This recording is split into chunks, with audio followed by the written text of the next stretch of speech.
Flow के साथ जीना बंद कर दो अगर लाइफ में वाक़ई सक्सेसफुल होना है या कुछ भी अचीव करना है। मैंने बहुत सारे लोगों को देखा है वो फ्लो के साथ जीते हैं और उसके बाद अपनी लाइफ को डिस्ट्रॉय कर देते हैं, अपने टाइम को डिस्ट्रॉय कर देते हैं और उसके बाद वो लाइफ में कुछ भी अचीव नहीं कर पाते। क्योंकि बहुत सारे लोग ऐसे हैं जो सोशल मीडिया पे लोगों को देखकर, अपने आस-पास के लोगों को देखकर बहुत जल्दी चीज़ों से अट्रैक्ट हो जाते हैं और वो सोचते हैं यही एक सही ऑप्शन है। लेकिन ज़रूरी नहीं है जो ऑप्शन आप देखकर लोगों से अट्रैक्ट हो रहे हो, ज़रूरी नहीं है जो आस-पास के लोगों को आप देख रहे हो, सोशल मीडिया पे लोगों को देख रहे हो, वो जो चीज़ें कर रहे हैं वो आपके लिए भी परफेक्ट हो, आप भी उन्हीं की तरह सक्सेस हासिल कर पाओ। बहुत सारे लोगों को मैंने देखा है जो आसपास के लोगों को देखकर बहुत जल्दी अपने करियर को चूज़ करने लग जाते हैं या सोशल मीडिया पे इन्फ्लुएंसर को देखकर अपनी नीच को चेंज कर लेते हैं। लाइक फॉर एग्जांपल एक इंसान मोटिवेटेड वीडियो बना रहा है, लेकिन उसने सौरभ जोशी को देखा, उसके व्लॉग्स को देखा, उसकी लेविश लाइफ को, उसकी लग्जरी को देखा, उसने कहा मैं भी ब्लॉग्स बनाऊंगा। जिस टाइम पे सौरभ जोशी ने स्टार्ट करा था उस टाइम पे ये चीज़ नई नहीं थी, बहुत सारे लोगों को ऐसे देखने में मज़ा आता था, लेकिन आज के टाइम पे सेम नीच के ऊपर बहुत ज़्यादा कॉम्पिटिशन है। अगर आप उस चीज़ को ट्राई करोगे तो 100% फेल होगे जब तक आप कुछ यूनिक नहीं करोगे। इसी तरीके से बहुत सारे लोग हैं जो आसपास के लोगों को देखकर अपने करियर को, ऑप्शंस को सेलेक्ट कर लेते हैं, उनकी लाइफ को देखकर सेलेक्ट कर लेते हैं, लेकिन उन्हें नहीं पता होता है इसके पीछे की रियलिटी क्या है। क्योंकि जो आप देखते हो वो हमेशा सच नहीं होता, चाहे वो सोशल मीडिया हो चाहे वो रियलिटी हो। आपको सिर्फ अच्छी साइड दिख रही होती है, उसके पीछे की बुरी साइड नहीं दिख रही होती है। इसलिए अपने करियर ऑप्शन को चूज़ करने की बारी हो तो 100 बार सोचो, बहुत ज़्यादा उसके ऊपर रिसर्च करो, फिर कहीं जाके एक अच्छा फैसला लो। क्योंकि ये वो ट्रेन है जिसके ऊपर अगर तुम चढ़ गए तो वापस नहीं आ सकते। क्योंकि अगर एक बार तुम इस ट्रेन के ऊपर चढ़ गए तो तुमने अपनी लाइफ का सबसे इंपॉर्टेंट डिसीजन तय कर लिया है और सबसे इंपॉर्टेंट टाइम तुमने इस पे लगा दिया है। फिर उसके बाद वापस आने का कोई फ़ायदा नहीं होगा क्योंकि तुम अपना ऑलरेडी प्राइम टाइम को बर्बाद कर चुके होगे।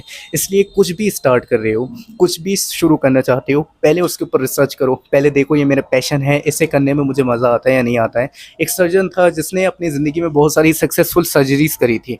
उसकी इतनी ज़्यादा सक्सेसफुल सर्जरी होने के बाद वो सेलिब्रेशन कर रहा था, सब लोग सेलिब्रेट कर रहे थे, लेकिन वो कोने में बैठ के थोड़ा सैड फील कर रहा था। लोगों ने उससे पूछा ऐसे क्यों आप फील कर रहे हो, जबकि आप तो इतने बड़े सक्सेसफुल सर्जन बन गए और ये लोगों का एक ड्रीम होता है इतना बड़ा लेवल को अचीव करना, आपने ये कर लिया, फिर भी आप सैड क्यों? तो पता है उसका रिप्लाई क्या था? मुझे सर्जन बनने का कोई शौक ही नहीं था, मेरे पेरेंट्स ने मुझे ज़बरदस्ती सर्जन बनाया, मुझे तो एक डांसर बनना था, मुझे इसमें अपनी सक्सेस अचीव करना था।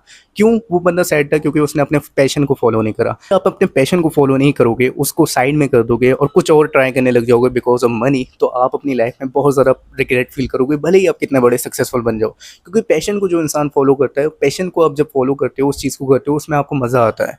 जिस चीज़ में करने में मज़ा आता है उसमें आप पूरे डेडिकेशन के साथ, फोकस के साथ उसे कर पाते हो और उसके बाद आपको सक्सेस मिलने के चांसेस बहुत ज़्यादा हाई हो जाते हैं। लेकिन जिस चीज़ को करने में आपको बोरियत फील हो, आप उस चीज़ को करने में लाइक हैप्पी नहीं हो, तो उसमें सक्सेस मिलने के चांसेस कम होते हैं। अगर सक्सेस मिल भी जाएगी तो आप हैप्पी नहीं रह पाओगे क्योंकि उस चीज़ को करने में आपको मज़ा ही नहीं आता। इसलिए मैं कहता हूँ अगर आपको अपनी लाइफ में कुछ भी अचीव करना है, पहले अपने आप के पैशन को जानो कि आपके अंदर का पैशन क्या है। पैसों को देखकर किसी भी चीज़ को जल्दी फॉलो करने मत लग जाओ, क्योंकि पैसों के चक्कर में आप किसी भी चीज़ को फॉलो करोगे तो आपको शायद सक्सेस ना मिले। लेकिन अपने पैशन को फॉलो करोगे, अपने पैशन के ऊपर वर्क करोगे, उस पे हार्ड वर्क करोगे, तो आपको मज़ा भी आएगा करने में, आप उसमें सक्सेस भी अचीव कर लोगे क्योंकि आप उसे ओवर टाइम भी कर पाओगे। किसी चीज़ को करने में मज़ा आता है ना तो इंसान उसके ऊपर टाइम नहीं देखता। अगर वो टायर्ड भी फील कर रहा होता है तो उसे करता है क्योंकि उसमें उसे डोपामाइन रिलीज़ हो रहा है, उसे हैप्पी फील हो रहा है, उसे अच्छा लग रहा है करना। लेकिन किसी चीज़ को बिकॉज़ ऑफ मनी करते हो ना तो उसमें आप नहीं कर पाते।